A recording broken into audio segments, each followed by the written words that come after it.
அனைவருக்கும் வணக்கம். Amazon பிரைமில் வெளிவந்திருக்கிற exam web series எப்படி இருக்குது அப்படின்றத பார்த்துடலாம். இப்போது எக்ஸாம் வெப் சீரிஸின் கதை என்ன அப்படின்றத பார்த்துருவாங்க.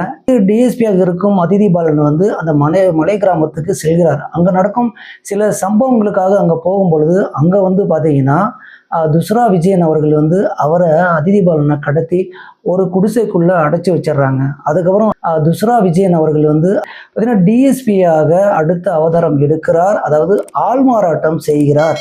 அதற்கப்புறம் என்ன நடந்ததுன்னு தான் ஒட்டு மொத்த வெப்சீரிஸே. இதில் அதாவது சிவில் எக்ஸாமில் நடக்கும் ஸ்கேமை பற்றியும் இதில் டீட்டெயிலாக சொல்லியிருக்காங்க.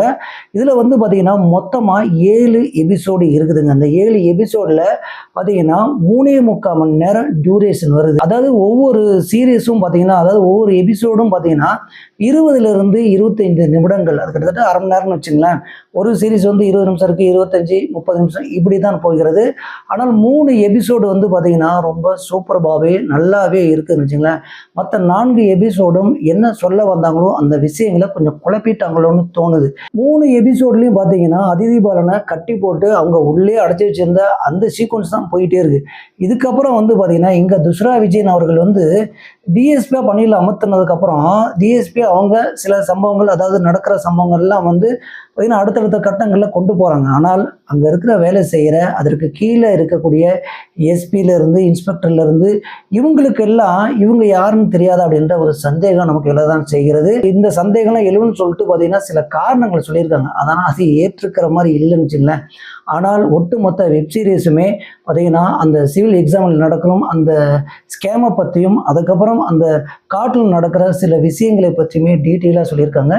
இதில் மியூசிக் வந்து பார்த்தீங்கன்னா ஓரளவுக்கு சுமாராக தான் இருக்குது. ஆனால் மேக்கிங் வந்து அந்த காடு சார்ந்த பகுதியில் ரொம்ப நல்லாவே பண்ணியிருந்திருக்காங்க. ஆனால் நம்ம சொன்ன மாதிரி இந்த 3 எபிசோட்லேயும் சொல்ல அந்த விஷயங்கள் இருக்குது பார்த்தீங்களா, இதை வந்து ஒரு படமாகவே பண்ணியிருக்கலாமே அப்படின்னு கூட தோணுச்சு. ஏன்னா அந்த அளவுக்கு வந்து பார்த்தீங்கன்னா நேர்த்தியாக சூப்பராக திரைக்கதை வந்து ரொம்ப நல்லாவே அமைச்சிருக்காங்க. ஒன்னொன்றுக்கும் தொடர்பு, அதாவது ஒரு சீரீஸ்க்கும் உள்ள தொடர்பு வந்து பார்த்தீங்கன்னா ரொம்ப நேர்த்தியாகவே இருக்குது, அழகாக இருக்குது, அடுத்த எதிர்பார்ப்பை கூட்டியிருக்கு. ஆனால் இந்த 4 எபிசோடு பின்னாடி இருக்க 4 எபிசோடும் பார்த்தீங்கன்னா இதில் நம்ம ஆல்ரெடி சொன்ன மாதிரி இந்த 3 எபிசோடுக்கும் இதுக்கும் என்னடா கனெக்ஷன், என்னடா சொல்ல வரீங்க, அதாவது ஸ்கேம் நடக்கும் ஓகே, அந்த பிரச்சனைக்கும் காட்டில் நடக்கிற இந்த பிரச்சனைக்கும் என்னடா சம்மந்தம் இருக்குது அப்படின்னு சொல்லி ஒரு குழப்பி சுற்றிட்டாங்கன்னு வச்சுங்களேன். அங்கங்கே வந்து பார்த்தீங்கன்னா வசனங்கள்லாம் ரொம்ப நேர்த்தியாக நல்லாவே இருக்கிறது.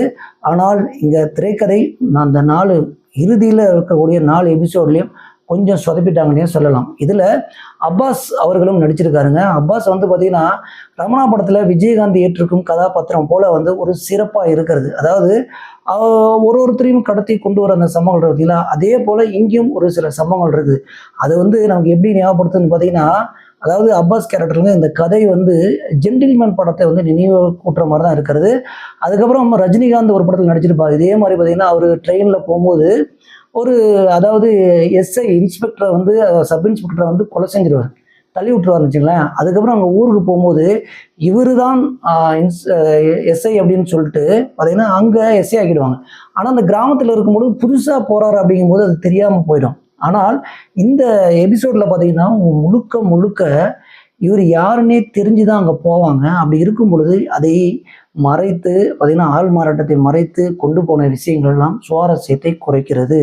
ஆனால் அப்பாஸ் கேரக்டர் ரொம்ப சூப்பராக பார்த்தீங்கன்னா பண்ணியிருந்திருக்காங்க. அவரும் வந்து ரொம்ப நாளைக்கு அப்புறம் சில படங்கள் நடித்திருந்தார். அதுக்கப்புறம் வந்து வெப்சீரிஸில் நடித்து பார்த்தீங்கன்னா மக்களிடையே வரவேற்பை பெற்றுட்டான்னு வச்சுக்கலாம். இதில் ஒரு முக்கிய கதாபாத்திரமாக வந்து பார்த்தீங்கன்னா சரவண சக்தி அவர்கள் நடிச்சிருக்கிறார். அதாவது ஜீப் டிரைவராக நடிச்சிருக்காரு. அவர் வந்து பார்த்தீங்கன்னா ஜீப் டிரைவராகவே வரும்பொழுது அவர் கேரக்டர் வந்து பார்த்தீங்கன்னா ஒரு த்ரில்லரை ஏற்படுத்துகிற மாதிரி இருக்குது. நம்ம ஆரம்பத்திலே சில விஷயங்கள் சொல்லியிருக்கணும். ஏன்னா இது சஸ்பென்ஸ் த்ரில்லராக தாங்க இந்த வெப்சீரிஸ் ஃபுல்லாக அமைச்சிருக்காங்க. அதில் வந்து இந்த சரவண சக்தி வந்து ரொம்ப முக்கியமான கேரக்டர். அவரும் பார்த்தீங்கன்னா அந்த கொடுத்த கேரக்டருக்கு ரொம்ப நேர்த்தியாக பண்ணியிருக்காங்க. ஆனால் நம்ம சொன்ன மாதிரி இந்த 3 எபிசோட்லேயும் இருக்கிற இந்த சஸ்பென்ஸ் த்ரில்லிங் எல்லாம் வந்து அந்த கடைசி 4 எபிசோடில், அதாவது லாஸ்ட் எபிசோடு கூட ஓரளவுக்கு ஓகேன்னு சொன்னாங்க. ஆனால் அந்த மிடில் இருக்க அந்த 3 எபிசோடு இருக்குது பார்த்தீங்களா, அது வந்து சொதப்பிட்டாங்கன்னு வச்சுங்களேன். ஆனால் அதில் ஸ்கோர் பண்ணது இந்த சரவண சக்தி, அப்பாஸ் கேரக்டர்லாம். ஆனால் இங்கே அதிதி பாலன் அவர்களை வந்து உள்ளே அடைச்சி வச்சதுனால அதுக்கப்புறம் வந்து அந்த கேரக்டர் நகரவே இல்லை. இதில் வந்து துஷ்ரா விஜயன் அவர்கள் தான் வந்து முக்கிய கதாபாத்திரமாகவே இருக்கிறாருன்னு வச்சுங்களேன். இந்த கதையை ஒட்டுமொத்த கதையை அவங்க தான் தூக்கிட்டு போகிறாங்க. அப்போது இந்த வெப்சீரிஸ் வந்து பார்க்கலாமா இல்லை எப்படி தான் இருக்குது அப்படின்னு நீங்கள் கேட்குறது நமக்கு புரிகிறது. பார்த்தீங்கன்னா ஃபஸ்ட்டு 3 எபிசோடு வந்து சூப்பராகவே இருக்குது. நீங்கள் டைம் போகிறதே தெரியல.